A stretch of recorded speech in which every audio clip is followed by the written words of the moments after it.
Assalamualaikum warahmatullahi wabarakatuh. Di sini kami dari kelompok 1 akan mempresentasikan tentang perencanaan agroekosistem berkelanjutan pada komoditas kopi, padi, dan juga bawang merah dalam kurun waktu 3 tahun. Selanjutnya ada pun anggota kelompok kami. Kemudian pada latar belakang, sistem pertanian konvensional di Indonesia itu masih bergantung pada pupuk dan juga pestisida kimia untuk meningkatkan hasil panen. Namun hal ini tuh menimbulkan dampak ekologis seperti penurunan kesuburan tanah, sehingga diperlukan pendekatan pengelolaan hama yang berkelanjutan, seperti penerapan PHT. Lalu tujuan penelitian itu merencanakan implementasi pengelolaan APT, mengurangi penggunaan pestisida kimia, mencapai sistem pertanian berkelanjutan, dan mengintegrasikan seluruh komponen dalam pengelolaan hama terpadu. Nah, manfaat penelitiannya itu pada ekologis, agronomis, ekonomi, sosial, dan juga akademis. Lalu pada tahun pertama, di sini tuh berfokus pada tahap transisi awal yang menuju sistem pengendalian hama terpadu yang berkelanjutan dengan tujuan untuk mengurangi penggunaan pestisida kimia 50% serta memperkenalkan dan memperkuat komponen hayati sebagai dasar pengendalian OPT. Adapun langkah-langkah kegiatan yang pertama, identifikasi OPT dan musuh alami setiap komoditas. Di sini ada komoditas padi, bawang merah, dan juga kopi. Lalu yang kedua ada penanaman tanaman refugia dan diversifikasi tanaman, di mana pada padi dan juga bawang merah itu ada kenikir dan bunga matahari, lalu pada kopi itu ada kacang tanah. Yang ketiga ada aplikasi biopestisida dan agen hayati lokal. Untuk pestisida nabatinya itu kayak serai wangi, kemudian melakukan aplikasi rutin bioforia tiap 2 minggu pada padi dan bawang merah, dan pengendalian hama kopi itu kayak perangkap feromon. Lalu yang keempat ada pelatihan petani dan juga monitoring rutin untuk pembuatan biopestisida, dan monitoringnya itu tiap 2 minggu untuk evaluasi dan efektivitas pengendalian hama. Selanjutnya di sini ada rancangan anggaran biaya pada tabel. Kemudian target tahun pertama ini yang pertama penggunaan pestisida kimia itu berkurang minimal 50%, kemudian meningkatnya populasi musuh alami di area penanaman, kemudian petani itu mampu membuat dan menggunakan biopestisida sendiri, dan yang terakhir itu produktivitas lahan tetap stabil dengan input kimia yang lebih rendah. Lalu pada tahun kedua, sistem pengelolaan organisme pengganggu tanaman atau PT ini difokuskan pada penerapan pengendalian alami berbasis ekosistem sehingga ketergantungan terhadap pestisida kimia itu semakin menurun. Nah, tujuan utamanya itu mentransisi sistem pengendalian dari kimia ke hayati, menurunkan penggunaan pestisida kimia hingga 30-40%, kemudian meningkatkan peran musuh alami dan agen hayati, kemudian menerapkan monitoring dan ambang ekonomi atau ETL sebagai dasar tindakan.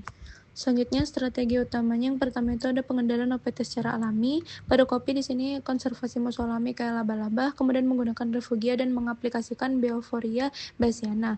Untuk padi itu melakukan penanaman serempak, kemudian pelepasan predator larva capung, dan perangkap lampu dan juga likat kuning. Nah, pada bawang merah itu menggunakan refugia seperti marigold, kemudian biopestisida nabati, dan menggunakan Trichoderma spp untuk penyakit tular tanah. Lalu ada yang kedua monitoring dan ambang ekonomi atau ETL, di mana monitoring ini dilakukan 1-2 kali per minggu. Kemudian pendataan populasi hama dan musuh alami, dan ada keputusan pengendalian hanya jika melampaui ambang, di mana padi itu ambangnya lebih dari 3-5 hama per tanaman, bawang merah itu lebih dari 5 trips per daun, dan kopi itu lebih dari 5% buah terserang. Kemudian yang ketiga, substitusi pestisida kimia, di mana agen hayatinya itu seperti Bioforia dan lain-lain. Kemudian teknologi lokalnya itu biopestisida daun mimba, kemudian ada menggunakan MOL dan pheromone trap dan juga lampu perangkap. Nah, pestisida kimianya ini maksimal 30-40% dan juga selektif. Selanjutnya adalah target tahunan kedua, di mana targetnya ada meliputi sistem pengendalian alami berjalan lebih stabil, penurunan signifikansi penggunaan pestisida kimia, dan hingga fondasi pertanian berkelanjutan yang menuju kemandirian pada tahun ketiga. Nah, selanjutnya pada tahun kedua itu ada anggaran produksi utama dan input hayati itu sebesar 42 juta, monitoring dan perangkap itu 10 juta, refugia dan juga biodiversitas 8 juta, pelatihan petani 8 juta, tenaga kerja 18 juta, serta teknologi lokal dan juga dana darurat meliputi 6 juta hingga 8 juta. Selanjutnya pada tahun ketiga, pada fokus kita adalah stabilisasi dan juga kemandirian ekosistem, di mana tujuan utamanya adalah menjaga produktivitas komoditas tetap stabil, mengurangi pestisida kimia, mengurangi serangan OPT, dan tentu saja ekosistem pertanian harus berkelanjutan. Nah, strategi utamanya itu meliputi konservasi musuh alami dengan refugia, rotasi tanaman antara padi, bawang merah, dan juga dengan sistem tumpang sari, pemantauan OPT setiap komoditas secara rutin, tetap penggunaan input hayati dan juga pengendalian kimia dilakukan ketika populasi OPT telah melampaui batas ambang ekonomi. Kemudian ada rancangan anggaran biaya tahun ketiga itu sebesar 85 juta, meliputi paling besar adalah tenaga kerja dan paling kecil ada di refugia, pelatihan sistem, dan juga cadangan resiko, alat, dan bahan.